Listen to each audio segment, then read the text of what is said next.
What an amazing crowd. I usually do not see the people I speak to.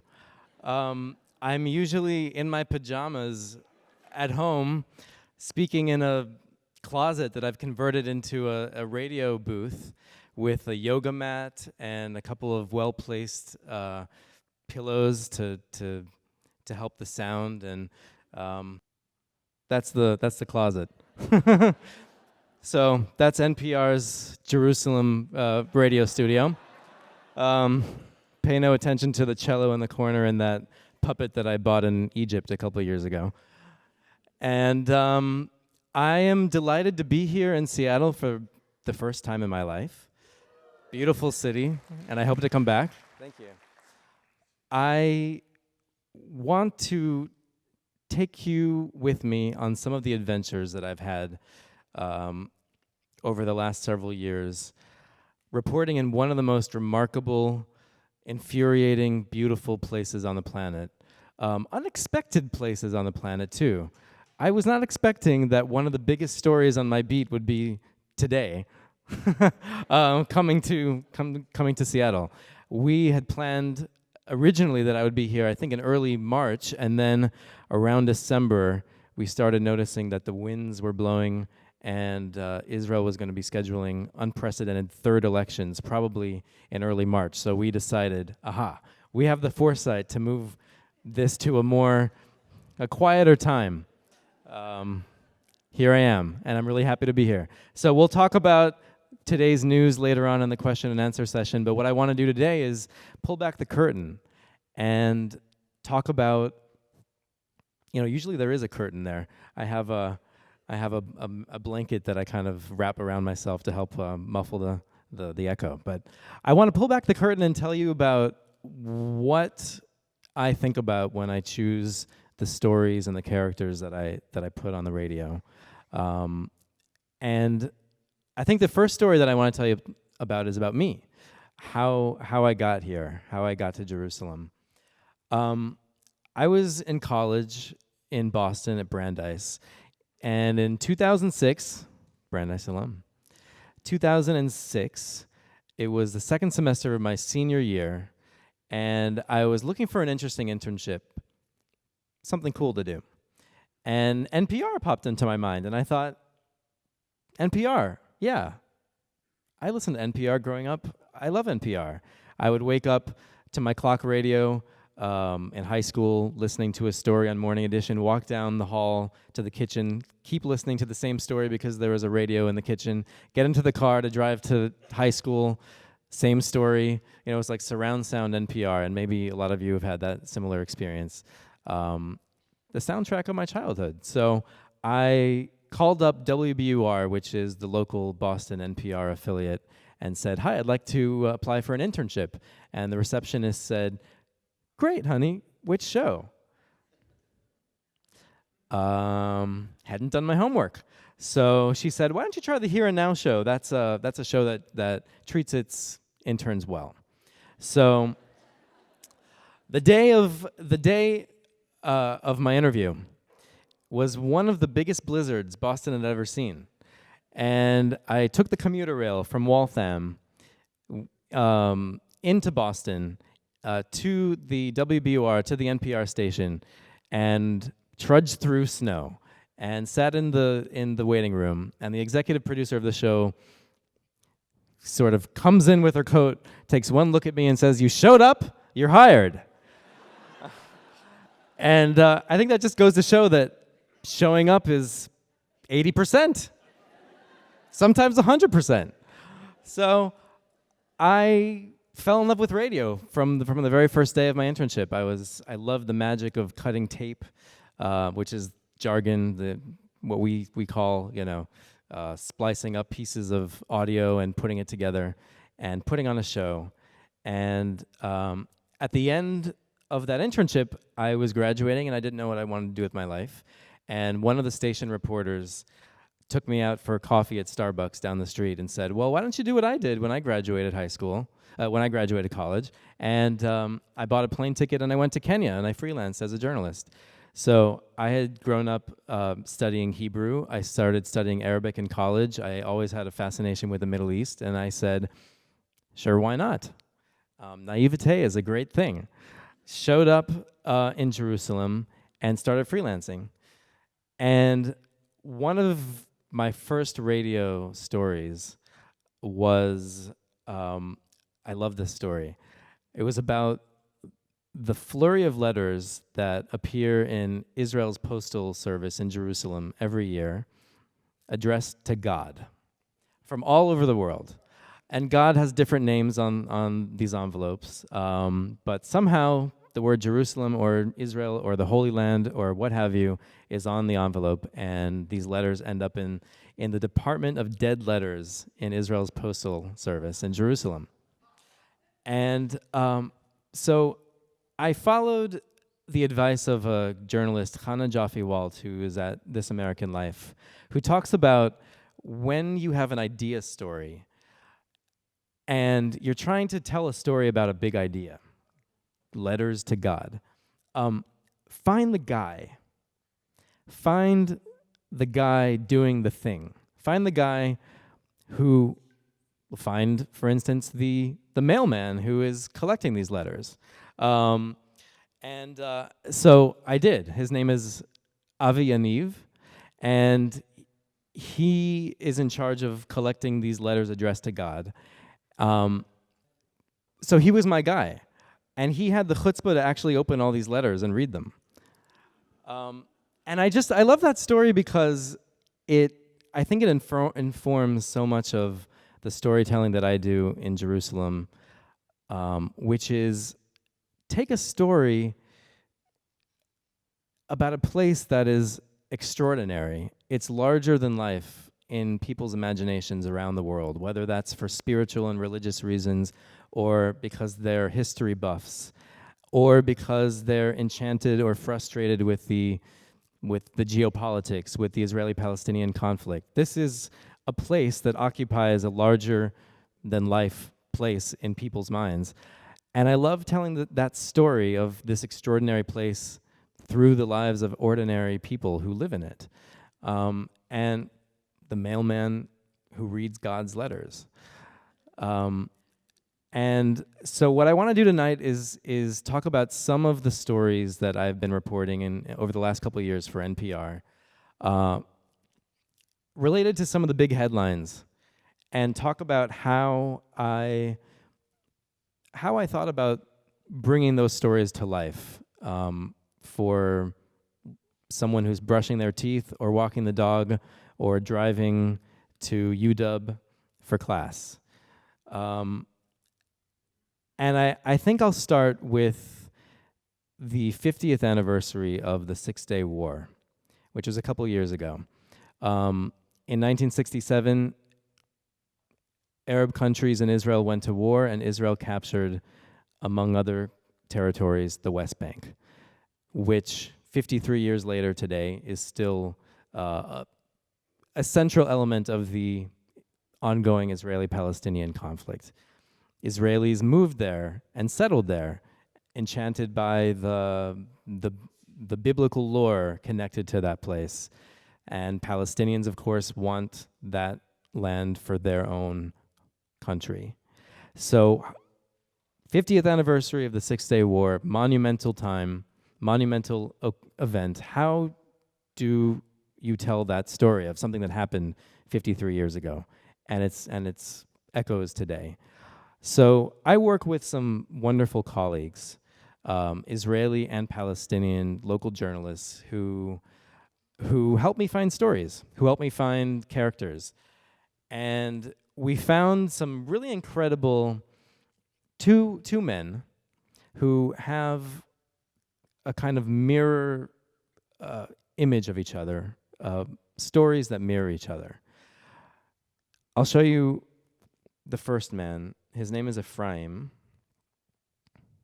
and this is him in his garden in his settlement in the West Bank. He grew up in the U.S., and he was inspired by Israel's victory in the war, and he moved to Israel, and then he took a further step, and he became what he calls a pioneer, a settler in the West Bank. Ephraim moved from the U.S. to Israel and then decided to settle in the West Bank. And another man named Omar, a Palestinian from the West Bank, happened to be outside the West Bank when it was captured by Israel, and he was not permitted to return. And he eventually moved to the U.S. and gained citizenship. And only through that citizenship was he able to finally come back and visit his relatives, and which is what he does till today.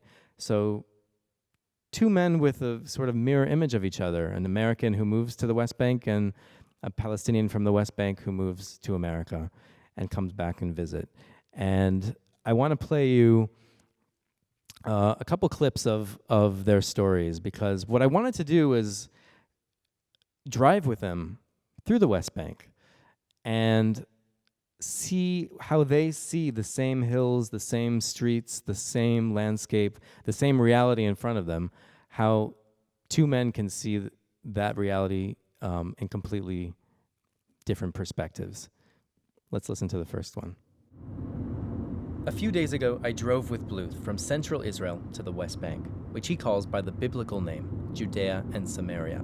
We drive past an Israeli checkpoint, and at first, the scenery looks the same.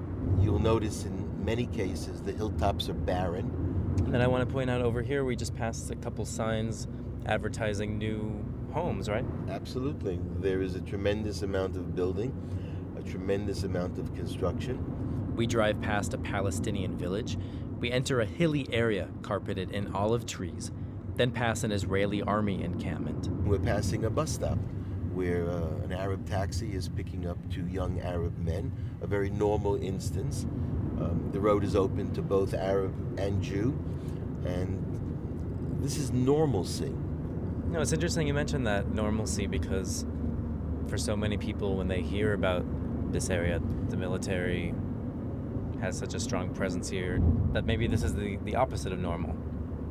Israel is at war, and we need to maintain an ability to respond to military action taken against soldiers and against civilians. Unfortunately, that's Israel's normalcy. So that was a 15-minute drive. I hopped in his car and we drove through the West Bank, and we're pointing out what we're seeing out the window, and he's talking about his home as a place of normalcy.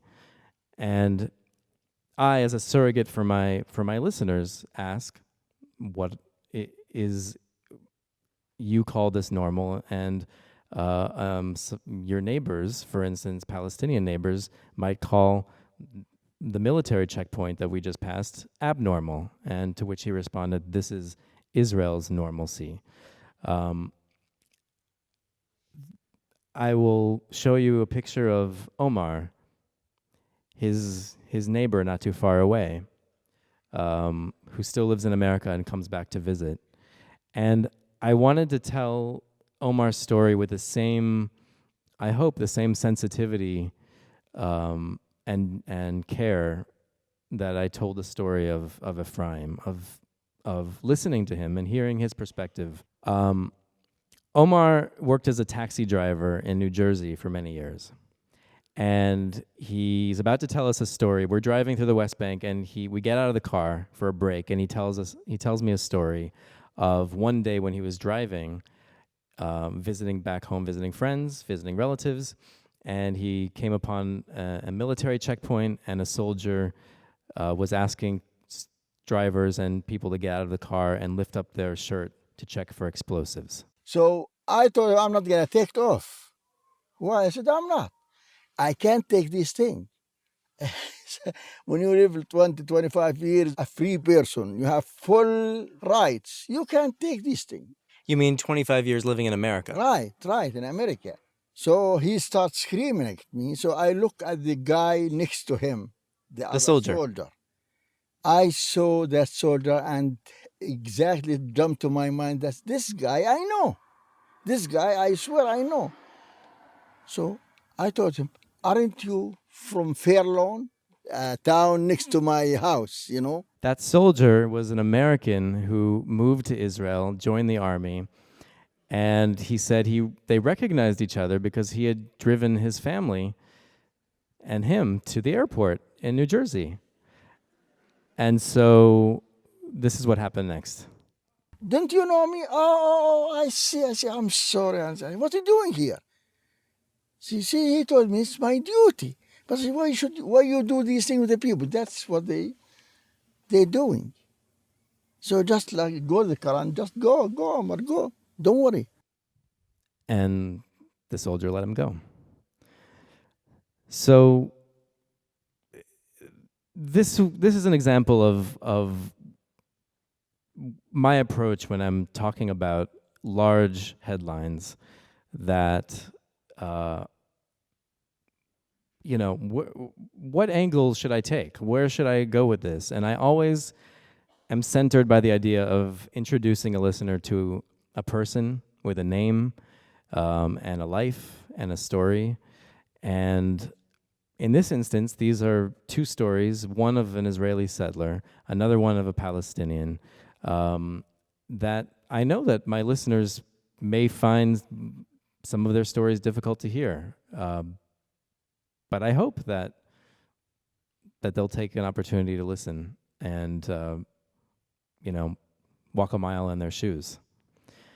So the next story that I want to tell you about is the headline that the U.S. was moving its embassy to Jerusalem and recognizing Israel's claims to a city that Palestinians also have claims in.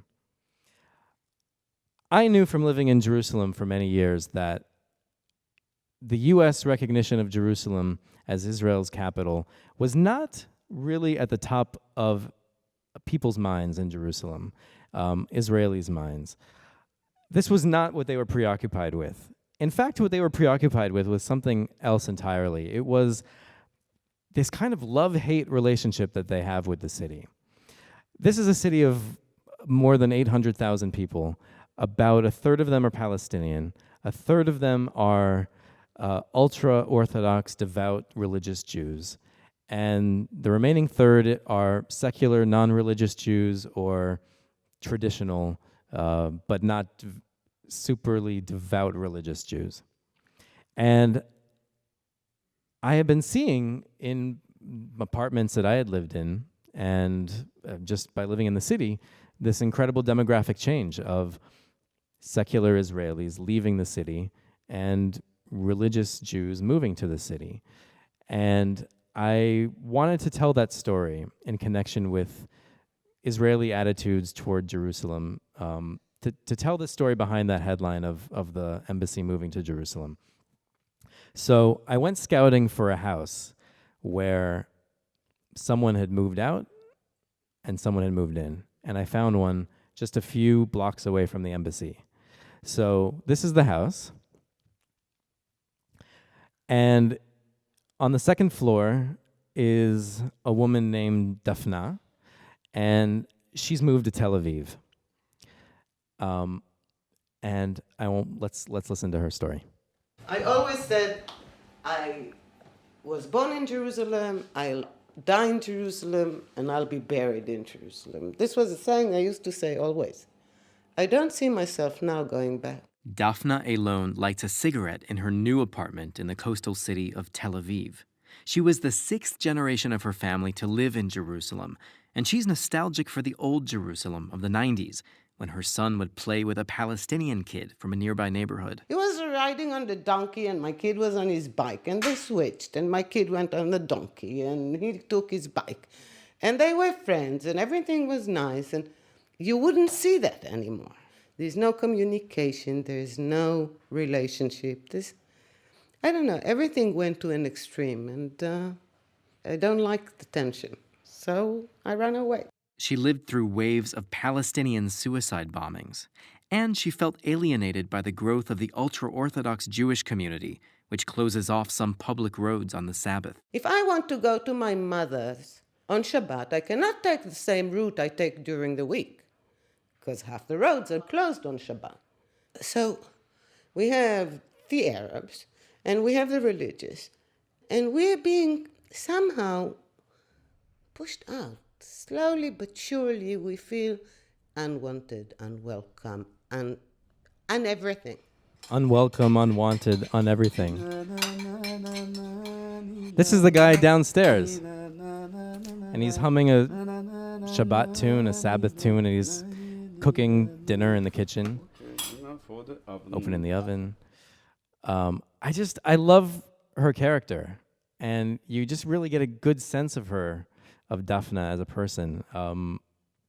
And the story went on to tell his story, her neighbor's story. He had just moved in. He is enthralled by Jerusalem. He is a religious Jew, and the same things that repelled Daphna, the conflict, the increasing religious character of the city, were things that he was enthralled by. He felt that these were challenges that he was excited to learn how to live with. So that's a love-hate dynamic that many Israelis have with Jerusalem that I thought was important for people to understand behind the symbolism of what it means, what Jerusalem means in the context of the embassy moving there.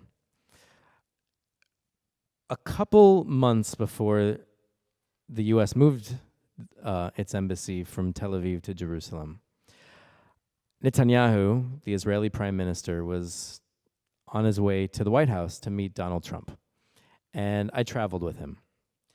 And that's exactly what happened today. So I want to give you a sense of what that experience is like, to travel with the prime minister to the White House for a big news day like today. The reason that I traveled was because Benjamin Netanyahu barely gives interviews to the press these days. He finds that Facebook videos suffice as a way to talk to the public. And the one exception, one of the rare exceptions, is if you travel with him. So got on the plane, accidentally went in his wife's bathroom. Before she got on the plane, I was told that by one of the veteran diplomatic journalists after the fact. And the next morning at about 4 a.m., I'm at NPR headquarters in Washington, D.C., and it's still dark. And I'm prepping to talk to Morning Edition at 5 a.m. 5 a.m., I'm in the studio with Rachel Martin and Steve Inskeep and a very bad selfie, talking about what to expect in the White House. Rushed over to the White House and met Scott Horsley, who was at that time the White House correspondent. This is Scott in the NPR booth at the White House. And I was nervous. It was my first time at the White House. I didn't know exactly what I was going to be supposed to do.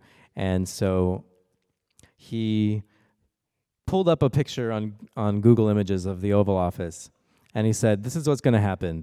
You're going to be part of a pack, a herd of reporters. And the reporters will be rushing into the Oval Office. And you're going to want to make a beeline for the lamp. The lamp on the left. Because that is where you, with the microphone, will be able to get the best sound of the leaders speaking. And I was what's considered the radio pooler, which means I am collecting the sound for all other radio networks. I am the representative there for radio, so I had to make sure I had to get good sound. So later I joked that with Scott and some colleagues that I felt like I was getting a lesson from a football coach, and he sent me this picture. So I was that X, and we rushed into the Oval Office and got a good vantage point. And then later walked across the street for really the most interesting part of the day, which was the briefing with Netanyahu, and with only open to the traveling journalists who travel with him. And it was a very revealing briefing because he was asked what his position was on the two-state solution, that idea that's been held for years by many U.S. administrations, that there should be an independent Palestinian state next to Israel, and that should be the solution to the conflict. And if before, during Obama's era, he spoke about believing in a Palestinian state, here at this briefing across from the White House, he spoke about, well, what is a state really? And he spoke about a state minus. And at the end of the briefing, I remember he did this sort of theatrical, dramatic flourish, and he took out a piece of paper from his pocket, and he said, well, just before I let you go, I have some news. And he read from this paper that Saudi Arabia would be allowing airplanes to fly from India to Israel above Saudi airspace and not circumventing Saudi airspace like it's always been. And this was big news for the Israeli press, but also it showed how Netanyahu was trying to reverse the old paradigm.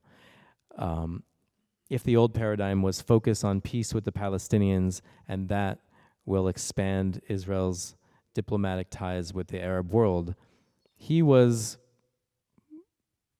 I would say, neglecting the Palestinian issue, but focusing on these under-the-table ties expanding with Saudi Arabia. So the next morning on the New York Times homepage was my microphone. And a couple weeks later, I took that same microphone to Gaza. This is the entrance to Gaza from the Israeli border checkpoint. It's a kind of Alice in Wonderland experience, going through the looking glass and going through this labyrinth. You follow a series of arrows and more arrows, and you reach a cement wall. Let's go back. Okay. And I was there to meet with, I was there as a part of a briefing, the first international press briefing with a new leader of Hamas in Gaza, the Islamist group that controls Gaza. And there he is, and that black microphone you may recognize on the bottom left is my microphone. And the reason that I'm showing you these photos and telling you this story is that this is the power and the privilege of being a journalist and being a foreign journalist, to be able to be in a room with Benjamin Netanyahu and Donald Trump, and then later Yahya Sinwar, the leader of Hamas in Gaza, men who are enemies and never would sit with each other. Not only to be able to put your microphone there, but to be able to ask questions and to understand, in their own words, their positions. These are men who are making decisions that impact millions of lives. And it is important to get in front of them. And I remember at that briefing, it was a few days before the U.S. was moving its embassy to Jerusalem, and the Palestinians in Gaza, Palestinian activists and with Hamas behind them, were planning a major protest on the Gaza border. And he explained it like this. He said, I used to be a prisoner in Israeli jails. And when we wanted to protest our prison conditions, we would go on hunger strike, we would protest, and we would get improved prison conditions. And now I'm in Gaza, and Gaza is a prison, and we are protesting our jailers. And it was very clear that he saw this as a strategy to gain concessions from Israel and relaxing the border blockade. And that is exactly what happened. There were that day there were about 60 Palestinians killed by Israeli troops, Palestinian protesters and demonstrators, some nonviolent, others trying to breach the fence, throwing rocks, throwing grenades. And some days later, Egypt opened its border with Gaza for the first time in years. And you have to remember that Gaza has been under blockade and under lockdown since 2007 by both Israel and Egypt, ever since Hamas took over Gaza. If you picture a map, Gaza is on the Mediterranean coast. It's a small strip of land. Israel proper is in the middle, and then to the east is that sort of kidney-shaped West Bank. And so he was right. These protests led to Egypt giving Gaza a humanitarian gesture, opening the border, and for the first time in years, Gazans could travel freely. They've been under blockade since 2007 without much free travel, without exports, and now I traveled to Gaza and saw right at the border hundreds and thousands of Palestinians leaving. And who were they? They were 18, 19, 20. They were young. They were college graduates who had no jobs. They were computer engineers. And they were talented. And they gave me hope that people in Gaza are talented and they are eager and they are determined. And yet they're finding their opportunities by leaving. I remember that day I met one person who was not leaving. She was at a cafe. She was wearing a headscarf, a hijab, but she was kind of fidgeting with it, and you could tell that she was really uncomfortable wearing it. And we got to talking, and I asked her what she does. And she said, "I'm a special effects makeup artist." What? In Gaza? There's no film industry in Gaza? What? And she specializes in horror effects. And she was getting her practice working. She's Muslim, but she was getting her practice working with a local church with special effects, dressing up Jesus for an Easter pageant. But she is still, I'm in touch with her, a remarkable person. And I just love bringing up these examples of people who you wouldn't expect to meet in a place like Gaza. So I would like to end with a story from Syria. This is the bridge from the Kurdistan region of Iraq leading into northeast Syria. And I was there in early October, about a week after President Trump announced that he was pulling U.S. troops out of northeast Syria, leading to a Turkish invasion and Turkish assault on that area against Kurds. And my team and I went in, and we went to, our assignment was to go to the nearest border town to stay far away from violence and from the ongoing war and to see who we could meet.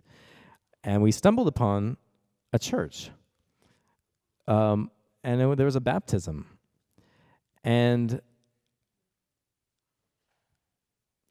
I don't know why I'm telling you this, only to say that life goes on during war and celebration and happiness continues in Syria, because why wouldn't it? Those are some candies that they were passing out. And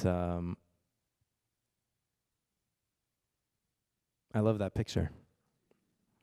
And we were leaving Syria on a shuttle bus. And our reporting was done. We had collected our interviews. We were done. And we were rushing to get out. And one of the most revealing interviews, people who I met, was on my shuttle bus, getting on the shuttle bus. It was a young boy saying goodbye to his grandfather, who was not leaving with him. This boy was going with his mother, leaving Syria. He had the papers to cross into Iraq, but his grandfather did not. And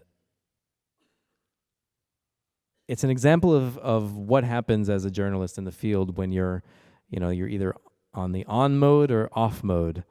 And we were very much on off mode. I was done with my reporting, but you're getting on this shuttle bus and you see this moment, and I want to show you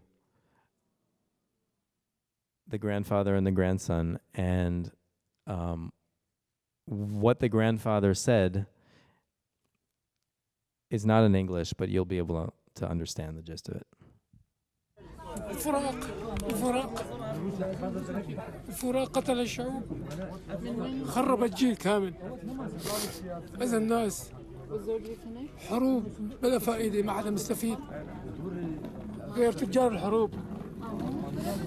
الحروب هن المستفيدين والبشر عم تتشرد أولادها وتقتل أبنائها وتتشوه تنحرق يا حرام.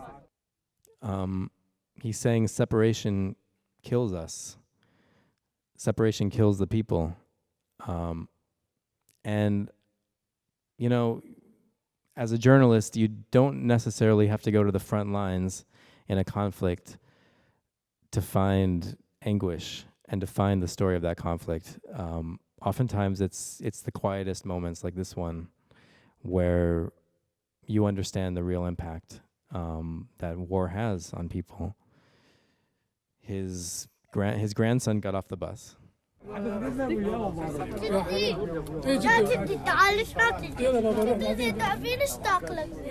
And he's saying, "Grandfather, come on the bus." Can you take one of these and put it on your lap? You're recording these, the kids? All right, I'll take this. And he's tugging on his shirt and saying, "Come on the bus. Why aren't you coming?" And he said, "I'm coming. I'll be there. I'll see you soon." And then the grandfather turned to me and said he didn't know when he would see his grandson again. So I will leave you with one more story. Question: is there delight to be found in the Middle East? And yes, there is. And I want to go back to Gaza and tell you how hard it is to try to explain to people the delight that I find in Gaza, a place that usually is full of stories of misery. But, you know, in between interviews, very tough interviews that I would do with the local journalist I worked with there, we would have a lot of fun, and we still do. We would go together to see ancient sites. You know, Gaza used to be a crossroads of civilizations. We'd go to an antique store that I love. Every time I go to Gaza, and I go there every couple months, I always stop into this antique store. I'll show you a picture. And he always has interesting stuff to sell. And we decided to do a story about what Gaza would look like to tourists, for tourists if they could visit. Gaza is off limits to tourists. But we wrote a sort of Lonely Planets guide to tourism if there could be tourism.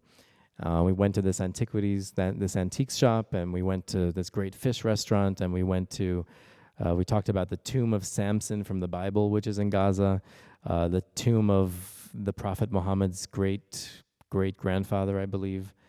And I think I want to leave you with this, because I was so curious to discover these places. And I know that my listeners are brushing their teeth or walking their dogs or driving to UW to go to class, and they're listening to my story, and it's going in one ear and out the other. Okay, I get it. But I hope that it leaves one impression and one moment of, that's interesting, that's surprising, I didn't expect that. And so I hope that tonight you found some curiosity and felt the curiosity that I feel every day doing the best job in the world. And now I'm curious to hear your questions. This has been a long time in the making.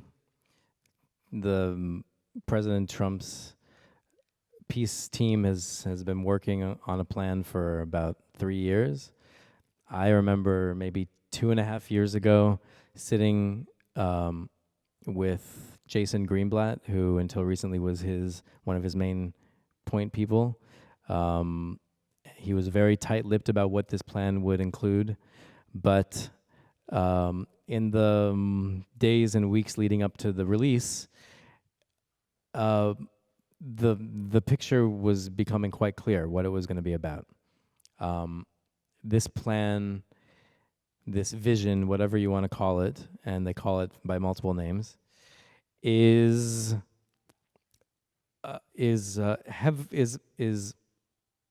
heavily favoring Netanyahu's positions and completely a non-starter for Palestinians. And that may not surprise you, considering that Palestinians, the Palestinian leadership has not been a part of this peace plan for ever since the U.S. moved its embassy to Jerusalem. The Palestinian Authority has cut ties with the Trump administration. So they were not there to give input. That was the Palestinians' decision, and that remains the case today. A couple weeks ago, President Trump tried to call President Abbas, the Palestinian president, and an official told us that President Abbas refused the call. The plan that came out today says that Israel will be allowed to retain all of its settlements in the West Bank. It will be able to keep all of Jerusalem as its capital. It will not be expected to take one single Palestinian refugee. These are Palestinians who fled or were expelled in the 1948 war that led to Israel's founding. And these are all core positions of the Palestinian leadership. These are starting points that the Palestinian leadership has traditionally demanded a capital in East Jerusalem, that there be some kind of negotiation over the right of refugees to return to the lands that they lost, or some kind of compensation, and that there be negotiations based on equal land swaps, and that some of the settlements would go. But this plan would allow Israel, if it chooses to immediately annex all of its settlements, plus a strip of land called the Jordan Valley, which is along the border between the West Bank and Jordan, which Israel considers strategic and critical for its security. This would leave the Palestinians with autonomous areas that are kind of islands of land connected by bridges and tunnels. And this plan calls that a Palestinian state. It talks about a two-state solution. Trump, I think, referred to that today. But as you and I were talking about earlier today, we noticed that these are terms that negotiators have been using for a very long time. These are, this is kind of the old verbiage of two-state solution, of state. But what does that really mean in this context? What is a state? Will this state have control over its own borders, over its airspace? It won't. Will it, under this plan, Israel will be permitted to enter the Palestinian state, Israeli forces, for any security-related threats. So Palestinians look at this plan and say, this doesn't even begin to address the things that we've been seeking. And the question now is, will this plan, what will happen tomorrow? What will happen the next day? Because the Palestinians have already rejected it. Palestinian President Mahmoud Abbas called it nonsense, whereas Benjamin Netanyahu called it a historic opportunity, and has already promised that already next week to start moving forward and annexing these lands to make them a permanent part of Israel. I don't think, actually, that that's going to happen before the March elections. I don't think that there will be a legal basis in Israel for a transitional government that like Netanyahu's government now, to actually take that unilateral step. What I do expect is for this to be an election goodie, something that Netanyahu will hold in his hands and try to convince the electorate to vote for him. But we don't expect the third elections in early March to be any different from the last two, and we expect there to be a stalemate. It's going to be a really interesting couple months. Yeah, it's a really pertinent question, and you hear more and more outrage from listeners who say that old he said, she said is dead and not relevant and masks the truth. And I am not ready to, to give up the idea that there are multiple narratives of this story and multiple perspectives. And the reason I don't give that up is because I know who my audience is. They are tens of millions of Americans around the country who are highly invested in this story and who see reality in completely different ways. So, like we heard this morning earlier about the settler Ephraim and the Palestinian Omar, who drive the same roads and see their reality in completely different ways. I think there's a difference between giving those perspectives and somehow falsely equating them to say this is an equal conflict where one side says this, the other side says that. We'll never know what the truth is. Oh well.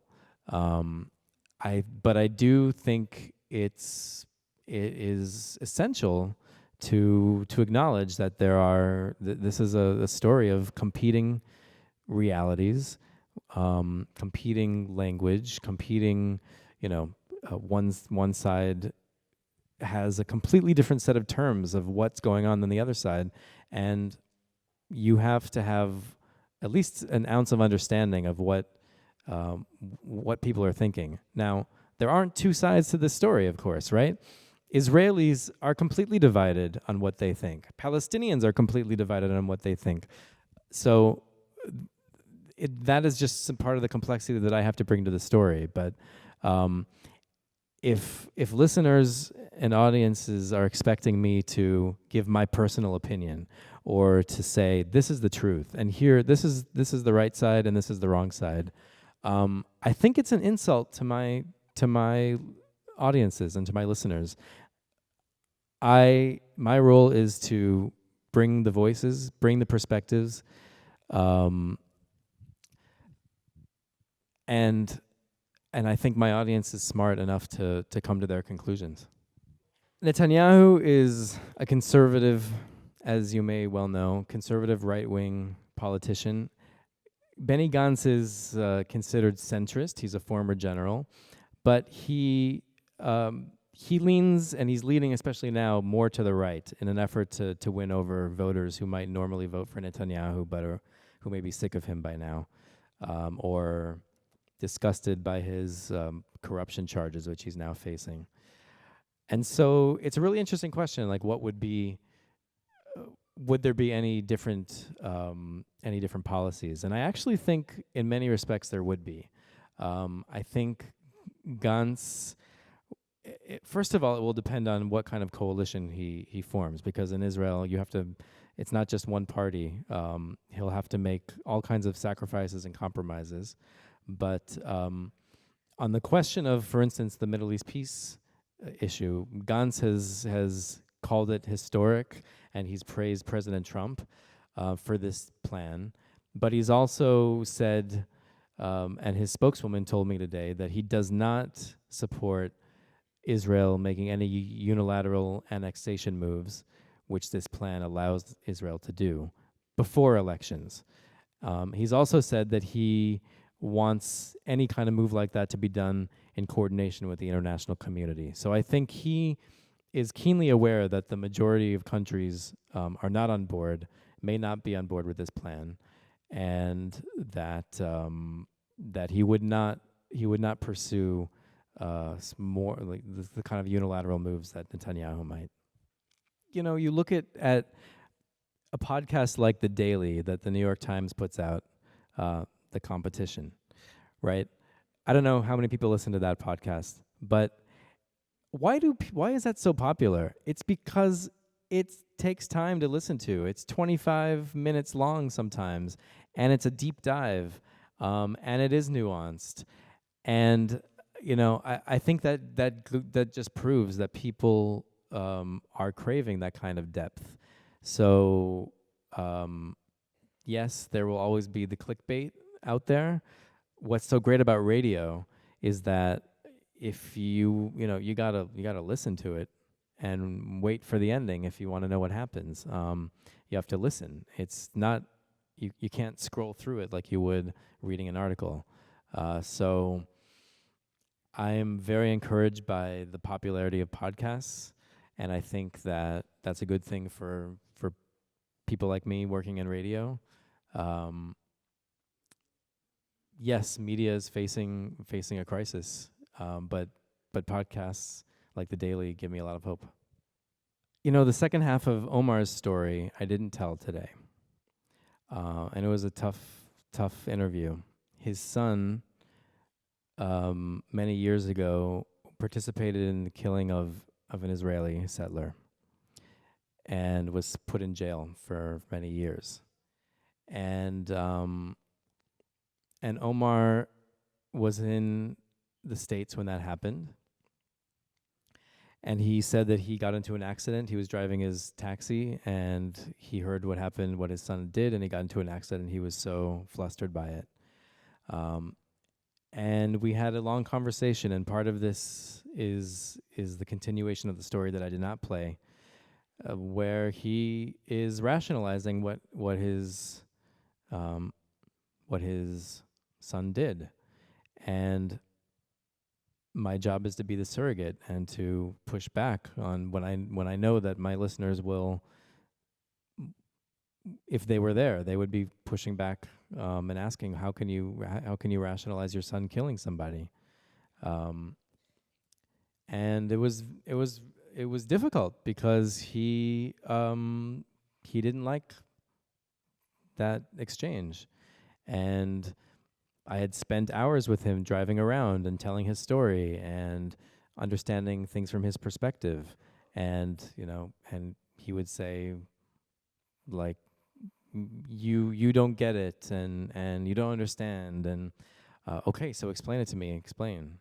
But, this happens a lot with characters. You put them out to the world as representing something bigger than they are, and you want your listeners to have empathy, to walk a mile in their shoes, to understand where they're coming from, and you also want to impart some of the difficulties of what someone says, and so you can go on NPR's website and listen to the rest of that story. But that was a difficult conversation to have after spending so many hours with him and developing a rapport.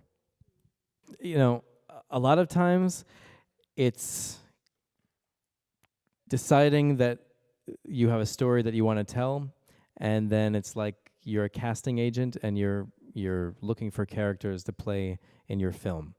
And most of the time you go out and you listen to their stories, and then the reality is completely different from the film that you had in your mind. But that involves working with an excellent team.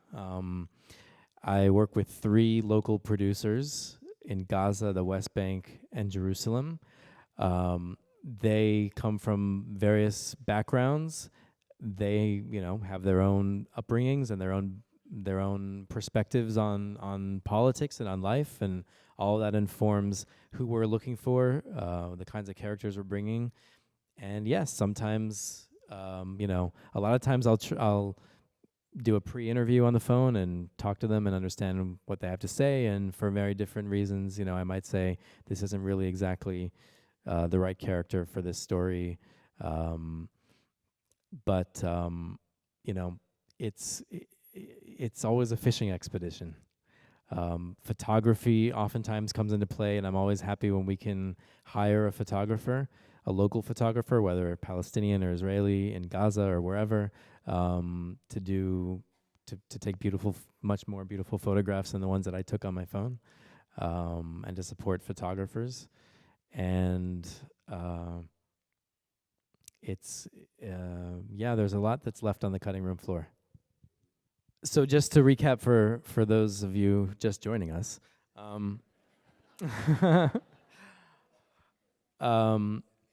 NPR's All Things Considered host Mary Louise Kelly interviewed Secretary of State Mike Pompeo about Iran and then asked him a question about Ukraine, and he said that wasn't the terms of our agreement of I'm only prepared to talk about Iran.